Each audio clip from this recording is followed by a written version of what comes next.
But a lot of times people don't monetize because A, they don't have an offer, B, they don't have systems to convert, and then it's usually those main two things, right?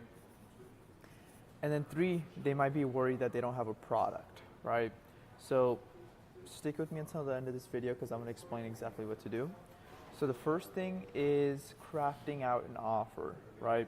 So when you have a community, you can get a lot of feedback from the market, right? Because people are posting in the community, they're saying what they want, you know their pain points, and you know you could help them, which is how you grew the community in the first place, right?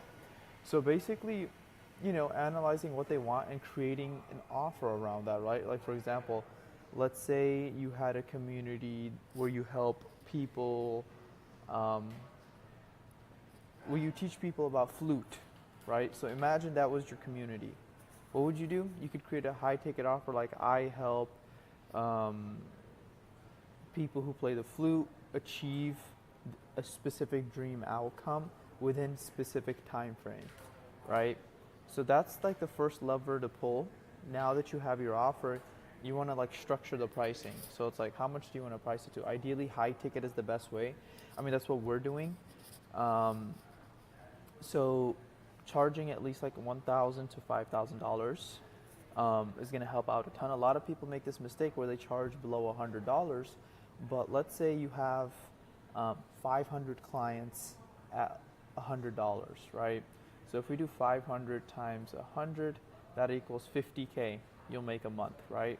But compared to, let's say, if you charge 5,000 per client, right, and you have, let's say, 50 clients, you make 250K. So you see, it's just a difference of math. And then also when you charge high ticket, people get better results. Now I know you might have this limiting belief, is like, will people pay me, 5K for this? And yeah, people will, right? If you position it right, you actually take like a sales call, you do a discovery, find out their pain point, and you really show them how you can help them. People are going to pay. People pay 8K for a fitness package. There's people that pay, there's people that pay like $10,000 for a car that depreciates. So if they're buying a skill and a specific outcome, of course people will pay. It's just a limiting belief that a lot of people have in the beginning. So there's that. And then also another thing is like, we use this thing called School, which is like a community platform, right? And inside of there, we use this tool called the Scoot CRM. And what that allows you to do is like every time a new member joins, it automatically sends all the new members a message, right? And in this message here, you're like, hey, are you new to this? Are you looking to do X or are you looking to do Y, right? So whatever it is, like for example, let's say you helped people with flute, right? Are you looking to start playing flute or are you looking to master XYZ? So then you constantly wake up to DMs, and then from there you just get people booked on an onboarding call, being like, cool, like we do an onboarding call to help people point them towards the right direction. So once you get them on an onboarding call, then what you could do is, in that call, you find out what their goals are, and then you're like, look, I have authority in this because, ideally you want to have proof in what you're teaching, right? And once you have the proof, you show them and you're like, hey, I've got some time in the next few days.